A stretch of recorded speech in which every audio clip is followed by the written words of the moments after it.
T to the V to the L to the I to the N to the E, TVLine. We're rolling. Orphan Black. Yo! Hi.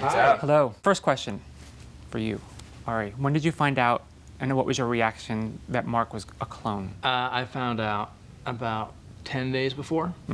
Episode 9 was still shooting, I think, and Graham, one of the creators, called me, and he let me know. And then I sat down, and I tried to collect my breath. Tatiana has obviously set a very high bar for clone performances. Does that make you nervous? It didn't until now. Yeah. Way to go, Michael! It's like anything, you know, because anytime that anybody approaches a character, you approach it as an individual. So it's, if you're given the opportunity to play these clones, it's not like, oh my God, I have to do like special clone acting.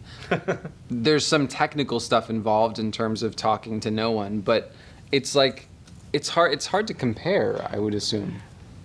You know, I'm just going to approach it the way I approach, playing one character, except for now I have a few, and it's just really exciting. I mean, this is a dream. Getting on the show to begin with is a dream come true. And then to have that revelation at the end of the season, we'll see. And I have all the support of everybody, and Tat as well. When he sat down in that diner scene in season 2, episode 1, when you sat down, I think I sent you a Facebook message about it. Yeah. I was like, I think I used the word gravitas, or some like very dramatic word to explain what you feel. I was in the ADR booth. What you feel when he sits down. It's like the molecules in the room shift. Wait, you guys An are still on incredible weight. Facebook? Who's on Facebook anymore? I'm on Friendster. Yeah, me too. What is I thought you were on Friendster? Tinder. Did any of the other male cast members, did you suspect or wonder if you were a clone? Never. Donnie, never. Yeah, I did, but I think it would be very gimmicky if Paul was a clone. I'm so happy that they chose Ari. I think it's, it was the unexpected, and I think he's going to do a great job. Yeah, with I think it. it's impossible not to, because the show, we don't get, nobody tells us anything. Yeah, Right. we don't You know. know, it would be impossible not to have the thought creep into your brain every once in a while going, God, I wonder, or monitor, am I really a bad guy? Yeah. At the end of all this, is it Right. going to be a ruse?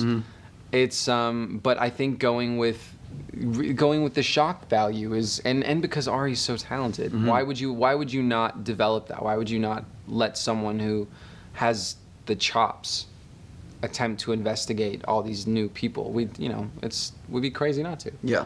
And Ari doesn't sleep, and we have we sleep a lot, don't we, Jordan? And we can't work 20-hour days, right? No, I can't work that Yeah, in we my can't do schedule. that. We couldn't do that. Jordan, were the Felix, Tony romantic scenes as trippy for you to play as it was for the viewer to watch? There was a lot of fear involved when the storyline broke, which was we've established all these dynamics, sibling dynamic, friend dynamic, science buddy, weird psycho babysitter whenever Felix is looking after Elena. So it was interesting. It was scary. It was like, the one thing I tried not to do when I got the script was panic, because if you panic, your system shuts down and that's it. You're not feeling anything. Your hormones take over, your adrenaline's pumping, and you just can't think very clearly.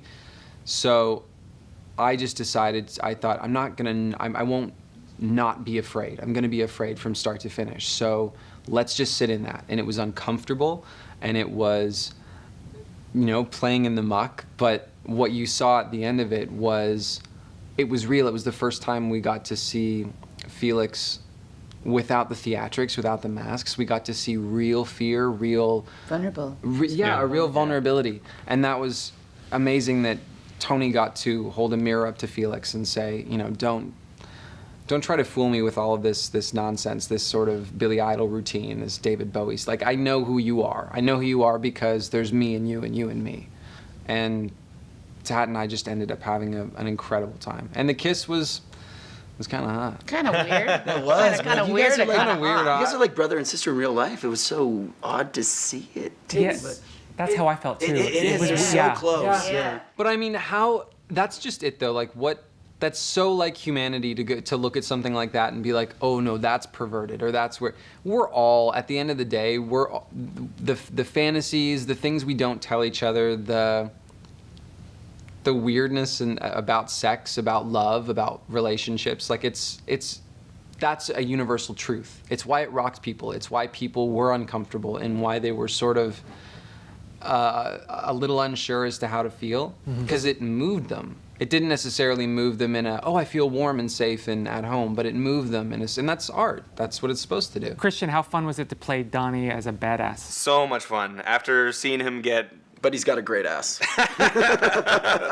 Thank you very much, Doyle. Was that your ass? Oh yeah, there's no butt double. Okay. That was Check. all Bruun butt. Donnie getting to like finally be cool in some way was great, because for the first season and a half it was always Donnie sort of being the butt of jokes or on the end of a glue gun and whatnot. But it's great to see him come into himself a little bit and be that sort of father figure for the family, and him and Allison working together now. It's going to be a lot of fun to explore for Tat and I, because we love to work with each other, but it was always bickering in the acting, in the scene work. So now it's like, okay, we're working as a team. Let's grow this. Let's get this marriage back on track. We learned a lot about Mrs. S this season. We did indeed. Any questions you still have that are unanswered that you'd like to find out about? Well, Lita, you know, how much she, how involved she was at the beginning, where her knowledge comes from.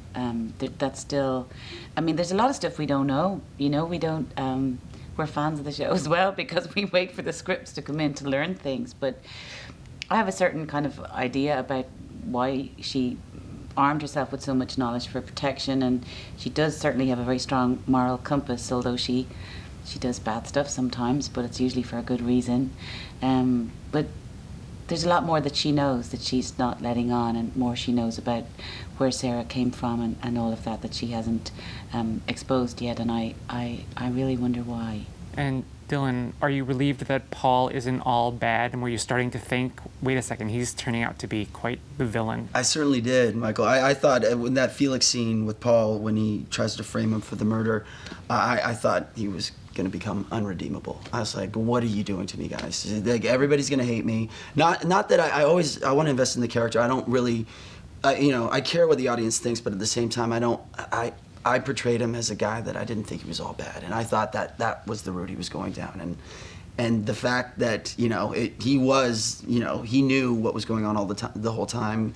He was playing the double agent. I was very relieved at the end. That also that he helped out Sarah. That there was some form of redemption for him, because I think this character can really grow, and I would like to see a lot more of his backstory and his involvement with Castor and why he got involved with Beth originally. I would like to see that explored in season 3.